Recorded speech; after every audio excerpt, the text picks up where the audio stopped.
젠슨항이 6월 초에 방한을 하고 구강모 회장이랑 이제 회동할 거라는 소식이 전해지면서 LG그룹 주가가 난리가 났습니다. 뭐 오늘 주가만 하더라도 지금 뭐 LG전자 상한가 거의 근처에 왔거든요. 뭐 거기에다가 삼성전자 주가 10% 거의 가까이 상승하고 뭐 난리가 났죠. 이게 우리 그 깐부회동 때 투자자들이 놓친 게 있잖아요. 그때 왜 젠슨항이 와서 삼성전자 이재용 회장과 현대차 정의선 회장과 왜 깐부치킨을 먹었을까? 그냥 순수하게 미팅만 했다는 뉴스만 나와도 되는데 어떻게 보면 쇼맨십이었습니다. 둘이 뭐 어쨌든 셋의 동맹 같은 느낌을 보여주면서 뭔가 어떤 시그널을 준 거죠. 야, 우리 셋이서 치맥 먹는 게 단순한 의미가 아니야. 이거는 동맹이야 라는 걸 보여준 겁니다. 근데 사람들은 눈치를 못 챈 겁니다. 그리고 나서 주가가 오르고 나니까 이제 알았던 거죠. 이거 우리가 잘못 알았구나, 이거였었구나 라고 하면서 어떤 일이 벌어졌냐면, 그때 제가 주가 오른 거를 한번 체킹을 해봤었는데, 네, 깐부회동 이후로 삼성전자 주가가 10만원에서 지금 34만원, 35만원까지 갔죠. 250% 상승했고요. 현대차가 26만원에서 74만원 갔으니까 200% 가까이 상승을 했죠. 그러니까 이 정도 상승률을 보여주더라 이거거든요. 젠슨항이 단순히 이번에 이제 2차 깐부회동이라는 게 사람들이 이제 눈치챈 겁니다. 이거 그냥 단순히 오는 게 아니라 아마 뭔가 시그널을 던지려고 오는 것 같아 라고 보는 거거든요. 그래서 아마 봤을 때 사업 파트너로 낙점했다는 게 뭐냐면, 엔비디아 사업에 꼭 필요한 게 있고 거기에 지금 LG 구강모 회장과 만났을 때 뭐가 있을 것이다 라고 시장에서 생각을 하는 겁니다. 그럼 LG 하면 떠오르는 게 뭐예요? 제일 먼저 로봇이죠. 로봇에서는 가장 이제 앞단에 있습니다. 그 현대차가 하고 있는 로봇가 B2B라고 하면은 LG가 하고 있는 로봇은 B2C 또는 물류 쪽에 가깝단 말이죠. 그러니까 이 피지컬 AI 영역의 확장이라 볼 수도 있을 것 같아요. 그래서 이 기업의 주가가 오른 게 이런 게 아닌가라고 보고 있고, 실제로 아마 그 LG 로봇 회사 외에도 지금 주가들이 많이 오른 걸로 알고 있어요. 그러니까 LG 그룹 쪽 올랐습니다. 그러면 생각을 해봐야죠. 그냥 구강모 회장 만나니까 LG 그룹 쪽 다 같이 오르는 건가 보다. 그게 아니라 지금 LG 그룹주가 다 오르는 게 아니에요. 그랬으면 LG 화학도 오르고 다 올라야 될 거 아닙니까? 그게 아니고 이제 LG 안에서 이제 이렇게 보는 것 같아요. 아마 그 CNS도 엄청 올랐어요. 최근 주가 2배 올랐어요. LG 전자 똑같이 올랐습니다. 그럼 이제 LG CNS가 어떤 회사냐? 이게 그룹의 SI 회사예요. 시스템 보안 같은 거 만들면서 일을 하는 기업들이 이제 있는 회사들인데, 이 회사들이 뭐냐면, 원래 그룹에서는 그냥 평범한 회사들, 그냥 PER 적당하고 배당 적당하고 성장 못하는 그냥 그 정도였었는데, 이제는 이 회사들이 이제 클라우드라던가 스마트 팩토리라던가 AI 사업의 선봉으로 바뀌게 됩니다. 완전히 돌변하는 거죠. 그러니까 예전에 뭐 변압기 회사가 완전 고속 성장주가 되는 것처럼, 이제는 그 회사, 그 그룹 간의 SI 회사들이 클라우드 시장의 공격 선봉대가 될 수 있다. 실제로 지금 LG CNS 같은 경우는 매출 절반 이상이 AI 이제 클라우드에서 나오고 있거든요. 그리고 이제 그 스마트 엔지니어링, 그 스마트 팩토리 시장 쪽에서도 매출이 20% 가까이 나옵니다. 그러면 이 기업은 거의 AI 기업으로 돌변했다라는 거죠. 그런데 이제 LG 전자의 로봇가 뜨게 되면은 왜 AI 데이터 센터도 뜰 거라 생각하고 주가가 올랐느냐? 우리가 맞춰야 되는 건 그겁니다. 뭐 이거는 뭐 맞추는 영역이 아니라 주가가 이미 그렇게 올랐으니까 이제는 뭐 사후적으로 해석을 해야 되는 영역이 되는 건데, 그 전에 맞췄으면 대박이 나는 거겠죠. 자, LG CNS는 우리나라 최다 데이터 센터 운영사 중에 하나예요. 이제 앞으로 데이터 센터, AI 데이터 센터가 늘어나게 되면은 여기가 운영 경험이나 직접 하는 것도 있기 때문에 관련돼서 많이 일감이 늘어날 것 같고, 통신사는 조금 차이가 있습니다. 통신사들은 기존에 있는 자기 통신사 고객의 데이터, 통신 데이터를 저장하기 위해서 데이터 센터를 했었기 때문에 전통적으로 잘해요. 근데 이제 그 통신사가 아닌 형태의 데이터 센터 관련주들은 직접 뭔가 이제 그 B2B, 금융이라던가 뭐 일반 기업이라던가 뭐 고객이라던가 공공기관이라던가 새로운 신시장을 개척하기 위해서 하는 건데, 그게 이제 AI 쪽, 피지컬 AI라던가 이런 AI 데이터 센터에서 원하는 시장의 영역과 겹치는 거죠. 그래서 삼성 SDI 주가가 오르는 거고 네이버 주가가 오르는 겁니다. 그러면은 지금 인기 검색어에서 많이 오르는 주식들 리스트가 좀 이해가 되는 거죠. 이래서 네이버가 오르는 거고 이렇게 됐던 거구나 알 수 있었던 겁니다. 쉽게 얘기하면은 생성형 AI가 머리라고 하면요, 피지컬 AI가 몸이에요. 자율주행도 몸이고. 자, 근데 이러려면 수많은 돌별 변수가 동장합니다.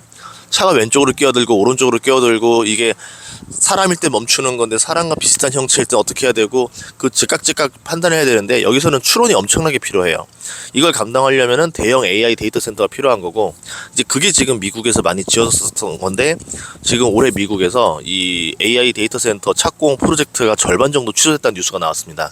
이게 왜 그런가 보니까 수요가 없어서가 아니라 수요는 넘쳐나는데 이 건설하는데 문제가 생겼어요. 첫 번째는 주민 반발인데 소음이 우선 심하고, 두 번째 전기료 상승 때문에 민원이 들어왔고, 세 번째가 지하수 부족 때문에 들어왔습니다. 뭐 다른 건 어떻게 커버가 되는데 지하수는 만들어낼 수가 없잖아요. 그래서 이게 조금 골 때려버립니다. 왜냐하면 그 미국 텍사스 쪽 그쪽에서 퍼미안 지대에도 그 셰일 업체들이 되게 많이 있는데 신규 채굴을 못 하고 있었어요. 유가가 엄청 올라가는데도 신규 채굴을 안 해서 왜 못하냐 했더니 결국은 지하수 때문에 이 환경적인 규제 그리고 주민들의 반발 이게 너무 심하기 때문에 기존 그 채굴하는 곳에서 관을 더 늘려가지고 더 뽑아내는 방식을 썼었거든요. 이런 것처럼 이 지하수 부족이 AI 데이터 센터에 방해물이 될 거라 생각을 못했던 거죠. 물론 이제 전기료도 방해가 됩니다. 지금 일반 그 주민들 전기료 상승보다 이제 상업과 산업 전기료 상승 각도가 굉장히 가파르게 오르기 시작됐거든요. 근데 그 시작된 각도가 AI 데이터 센터를 짓고 이제 완공하고 가동하는 순간부터 올라가기 시작했습니다. 그러면 계속 이제 AI 데이터 센터가 이제 계속 완공이 계속 줄줄이 들어올 텐데 그때마다 전기료가 계속 치솟게 되거든요. 이렇게 되면은 미국에서 AI 데이터 센터를 충분히 지을 수 있을까에 대한 의문점이 나올 것 같아요. 이건 제 상상입니다.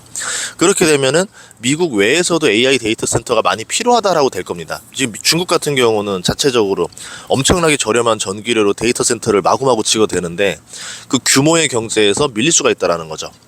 그러면 중국을 대항할 수 있는 아시아 허브 역할을 해줄 수 있으면서 저렴한 전기료를 가급적 공급해 주면서 그 부품 수급이나 이런 게 원활하고 국가가 주도적으로 AI 데이터 센터를 밀어줄 의지가 있고 미국과 친하고 뭐 이런 게 필요하면은 뭐 선택의 여지가 없죠. 한국밖에 없는 겁니다. 그러면 미국의 데이터 센터 부족분을 한국에 지어야 되겠다라는 생각이 나올 수도 있는 거죠. 실제로 그 미국의 군함 부족한 거를 한국이 생산해야 된다 이런 논리가 나온 것처럼 이런 논리가 나올 수도 있다라는 거예요. 그렇게 되면서 한국이 AI 데이터 센터 붐이 불지도 모르겠다라는 게 제 상상입니다. 실제로 그럼 젠스랑이 왔을 때 그 온 이유는 이제 피지컬 로봇은 당연하겠지만 그 두 번째가 데이터 센터 쪽을 던지는 메시지가 아닐까가 제 생각이었고, 그럼 AI 데이터 센터를 던지고 나면은 그 다음 시장은 뭘까인데 저번에 실리콘밸리 갔을 때 느꼈던 건 AI 기반 소프트웨어들 AI 시대가 열리고 나면은 그 필요한 그 소프트웨어들이 필요하거든요.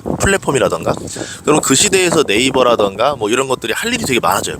결국은 돌고 돌아 플랫폼으로 가는 거예요. 왜냐면 뭐 생성형 AI 만들고 로봇 만들었어요. 그 다음 뭐 해요? 운영하고 팔아야 될 거 아닙니까? 그럼 소비자들 많이 쓰게 해야 되고, 그럼 소비자들 많이 쓰게 하려면 소비자가 많이 몰린 플랫폼들과 일을 해야 되는데 한국에서는 네이버가 굉장히 많은 걸 하고 있죠. 이미 검색 시장은 뭐 많이 장악하고 있고 거기에 뭐 관련된 것들 많이 있죠. 예전에 로봇도 만들고 뭐 열심히 했었었는데 그랬었고, 그리고 AI 쪽도 투자를 많이 했었고, 쇼핑 쪽은 뭐 쿠팡이랑 거의 뭐 절반 싸움 하고 있고, 거기에 물류 쪽도 대한통운이랑 거 파트너 동맹 맺어서 물류도 장악하고 있고, 이번에 배달의 민족 지분도 20% 들어가면서 이제 배달 영역, 물류 영역까지도 침범을 했고, 지금 그러면 네이버라는 회사는 단순히 우리가 알고 있는 검색 사이트 블로그 회사가 아니라 거대한 플랫폼이 됐습니다. 이제 한국에서 빼먹을 수 없는 그런 면에서 이번에 깐부 회동 때 LG 구강모 회장이 동석하겠지만 그 옆에 한 명이 더 있을 거란 말이죠. 단순히 한 명 가지고 하진 않을 거란 말이에요. 그러면 이거는 그냥 개인적인 추론인데 네이버 최수연 대표도 한번 앉지 않을까라는 생각을 하고 있습니다. 그렇게 되면은 젠스랑이 던지는 메시지는 완전히 확실해지는 거죠. 예, 그러면은 클라우드 플랫폼이구나 이렇게 보면은 이제 그 관련주들이 이제 옳은 게 이해가 좀 될 것 같은데 그렇게 생각해 볼 수도 있지 않을까 싶습니다. 예, 그래서 한번 요건 저의 생각인 거고, 그리고 실제로 우리나라도 한국의 데이터 센터 특별법을 내놨는데 이 기존 데이터 센터는 환경 영향 평가 없이 AI 데이터 센터로 전환 가능하게 이제 해줬습니다. 그래가지고 빠르게 AI 데이터 센터를 늘릴 수 있게 이제 해놓은 상태고, 그러니까 국가도 어떻게 보면은 지금 딱 그 타이밍이 잘 맞아 떨어진 것 같아요. 그래서 기존의 데이터 센터를 많이 보유한 회사들이 빠르게 AI 데이터 센터를 전환해야 되는 어떤 상황이 걸릴 수도 있을 것 같다.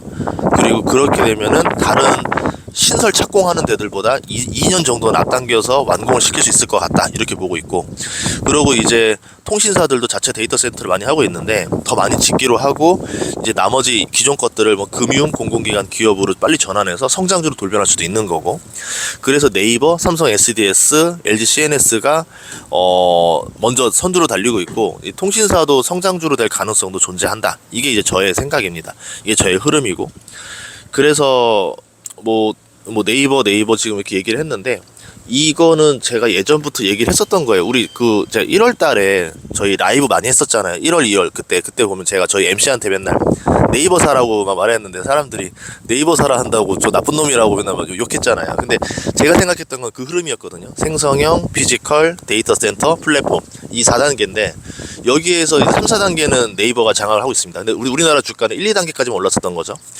그리고 그래서 괜찮게 봤었고, 5월 중순에서도 콘레드 호텔에서 진짜 대놓고 네이버 이야기를 많이 했었어요. 그냥 콕 하나만 찍어서 네이버를 예시로 들어드리겠다라고 하면서, 주도주는 20%만 사시고 80%는 앞으로 갈 길목을 사서 기다려야 된다. 근데 대부분 사람들이 포모가 와서 못 기다리더라. 그래서 주도주를 20% 정도 가지고 가는 게 맞다.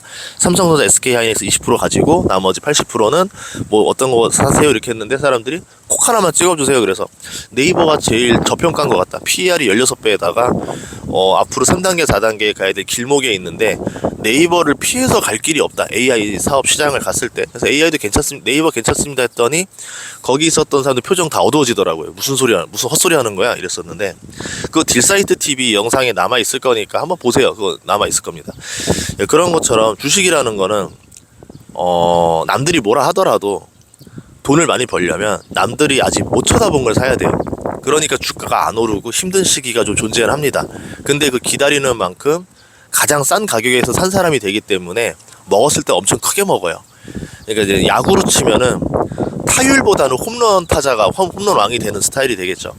뭐 예를 들어서 그냥 트렌드하게 계속 이제 안타 위주로 딱딱딱 간다 그러면은 그 방법도 나쁘지 않아요. 그러니까 타격왕이 될 거냐 홈런왕이 될 거냐인데, 제 방식은 약간 홈런왕에 가까운 스타일이고, 뭐 여러분들 투자 스타일에 따라서 뭐 요 방법도 괜찮다고 생각하면은 20%는 주도주, 80%는 길목 투자, 요 전략도 나쁘지 않습니다. 우선 제주도 결혼식에 왔다가 뭐 보다 날씨 보면 아시다시피 좀 최대한 빨리 우리 육지로 돌아가도록 할 거고요. 항상 이제 주식 오늘 8,800 거의 돌파할 것 같은데, 이 속도면은 진짜 코스피 1만이 6월 안에 될 것 같아요. 바람대로 될 것 같습니다. 아무튼 화이팅이고, 투자하신 분들 많이 부자 되시길 바라겠습니다. 감사합니다.